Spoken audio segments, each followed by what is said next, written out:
Exercise 7.2.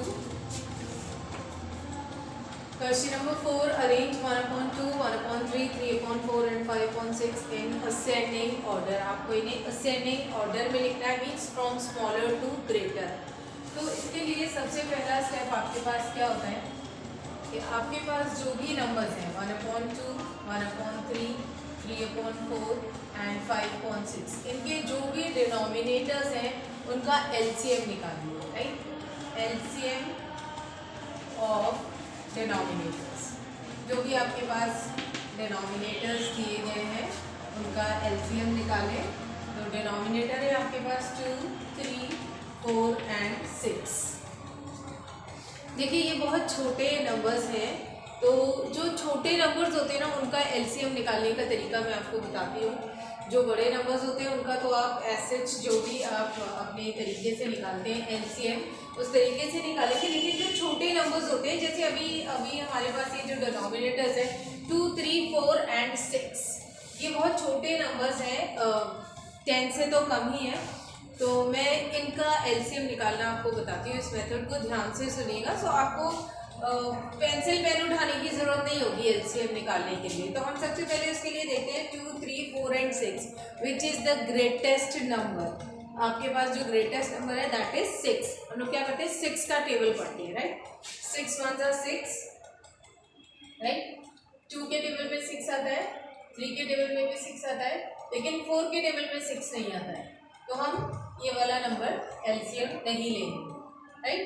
फिर हम 6 का टेबल आगे पढ़ते हैं। 6 2 जा 12, 2 के टेबल में 12 आता है, 2 6 जा 12, 3 के टेबल में 12 आता है, 3 4 जा 12, 4 के टेबल में 12 आता है, 4 3 जा 12 एंड 6 के टेबल में आता है 6 2 जा 12। तो ये जो 12 है वो चारों ही नंबर्स में चारों ही टेबल नंबर्स का मल्टीपल है, राइट? तो यहाँ पर ये जो फर्स्ट मल्टीपल है जो चारों में कॉमन है, हमारे पास जो LCM होता है उसका मतलब क्या होता है लोएस्ट कॉमन मल्टीपल। तो लोएस्ट कॉमन मल्टीपल मीन्स जो सब में सबसे छोटा कॉमन मल्टीपल है। तो हमारे पास यहाँ सबसे छोटा कॉमन मल्टीपल क्या है 12, जो सभी के टेबल्स में आता है। तो इसका LCM क्या होना चाहिए 12। तो अब हमें इसके लिए निकालने की जरूरत नहीं है कि इसका LCM क्या है, इसका LCM क्या होगा 12। अगर आप चाहें तो LCM आप निकाल कर भी देख सकते हैं, राइट? LCM निकालने के बाद अब आपको ये चारों फ्रैक्शंस लिख लेने हैं। 1/2, 1/3 एंड 3/4 एंड 5/6, ठीक है? अब इसमें सबसे पहला स्टेप क्या था आपका कि आपको LCM निकालना था। किसका LCM निकालना था? डिनोमिनेटर्स का LCM निकालना था, राइट? अब आप ये डिनोमिनेटर्स का LCM निकालने के बाद हम क्या करेंगे, सारे जो फ्रैक्शंस है वो हमने लिख लिए। अब इन फ्रैक्शंस को क्या करना है, हमें लाइक फ्रैक्शंस में बदलना है। लाइक फ्रैक्शंस मतलब क्या, कौन से फ्रैक्शंस होते हैं? लाइक फ्रैक्शंस वो होते हैं जिनके डिनोमिनेटर्स सेम होते हैं। तो हमें इन सब को लाइक फ्रैक्शंस में बदलना है और सबके डिनोमिनेटर्स को सेम कर देना है। और वो डिनोमिनेटर कितना होना चाहिए जितना आपका LCM है। मीन्स हमने सबके डिनोमिनेटर को 12 में चेंज कर देना है। हमने सबके डिनोमिनेटर्स को 12 में चेंज कर देना है। अब देखते हैं कैसे चेंज होगा 12 में। 2 को किससे मल्टीप्लाई करेंगे 12 लाने के लिए? 6 से। 3 को किससे मल्टीप्लाई करेंगे 12 लाने के लिए? 4 से। 4 को किससे मल्टीप्लाई करेंगे 12 लाने के लिए? 3 से। एंड 6 को किससे मल्टीप्लाई करेंगे 12 लाने के लिए? 2 से। अब देखिए हमने सबके डिनोमिनेटर सेम कर दीजिए। 2 6 जा 12, 3 4 जा 12, 4 3 जा 12, 6 2 जा 12। हमने सबके डिनोमिनेटर्स को सेम कर दिया है। अब बात करते हैं न्यूमरेटर्स की। तो यहाँ पे आप सबसे पहला फ्रैक्शन देखिए, ये है आपका 1/2। हमने डिनोमिनेटर को किससे मल्टीप्लाई किया? 6 से। तो आप न्यूमरेटर को भी 6 से मल्टीप्लाई करेंगे। अलग अलग नंबर से मल्टीप्लाई नहीं कर सकते। जिस नंबर से आपने डिनोमिनेटर को मल्टीप्लाई किया है उसी नंबर से आपको न्यूमरेटर को भी मल्टीप्लाई करना है। इसी तरीके से यहाँ आपने डिनोमिनेटर को 4 से मल्टीप्लाई करा है तो हमने यहाँ पर न्यूमरेटर को भी 4 से मल्टीप्लाई कर दिया। यहाँ हमने 4 को 3 से मल्टीप्लाई किया, मीन्स डिनोमिनेटर को 3 से मल्टीप्लाई किया, तो हम यहाँ पर भी न्यूमरेटर को भी 3 से मल्टीप्लाई कर देंगे। यहाँ हमने डिनोमिनेटर को 2 से मल्टीप्लाई किया, तो हम यहाँ पर भी न्यूमरेटर को 2 से मल्टीप्लाई कर देंगे। और जिस तरीके से हमने डिनोमिनेटर्स को मल्टीप्लाई करके लिखा था, उसी तरीके से हम न्यूमरेटर्स को भी मल्टीप्लाई कर देंगे। 1 6 ज़ा 6, 1 4 ज़ा 4, 3 3 ज़ा 9 एंड 5 2 ज़ा 10। ठीक है, अब ये हमारे सारे लाइक फ्रैक्शंस में कन्वर्ट हो गए। अब लाइक फ्रैक्शंस में कन्वर्ट करने के बाद अब हम इन्हें असेंडिंग ऑर्डर में लिखेंगे। अब क्योंकि मेरे पास यहाँ जगह नहीं है, इसलिए मैं यहाँ पे लिख रही हूँ। आप लोग इस तरीके से साइड में नहीं लिखेंगे।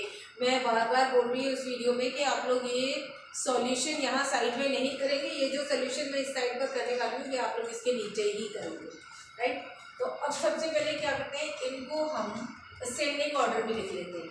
6/12, 4/12, 9/12 एंड 10/12, इनको हम असेंडिंग ऑर्डर में लिख लेते हैं।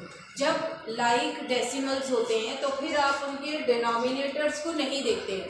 अब आप उनके न्यूमरेटर्स को देखिए और न्यूमरेटर्स को असेंडिंग ऑर्डर में लगाइए, means from smaller to greater.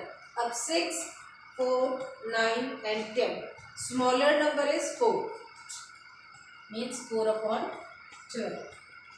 Then greater than 4 is 6, 6/12.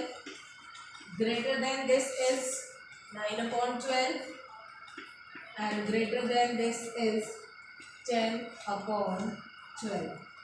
अब हम अगर इसके डिनोमिनेटर्स को छोड़ दें तो हमारे जो न्यूमरेटर्स हैं वो असेंडिंग ऑर्डर में है, smaller to greater, 4, 6, 9 and 10।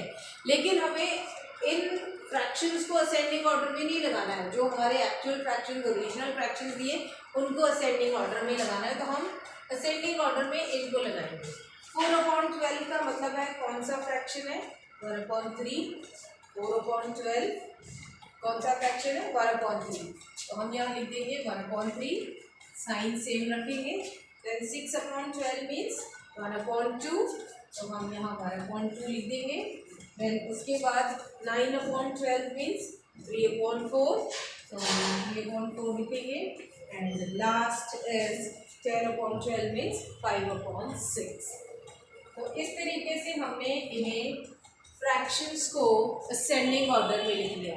Same is the case with descending order. अगर आपको अब इन्हें डिसेंडिंग ऑर्डर में लिखना है तो आपको सेम यही प्रोसीजर दोबारा से रिपीट करना है। एलसीएम निकालिए डिनोमिनेटर्स का, सारे फ्रैक्शंस को लाइक डेसिमल्स लाइक फ्रैक्शंस में बदलिए और उसके बाद उन्हें असेंडिंग या डिसेंडिंग ऑर्डर में लिख सकते हैं।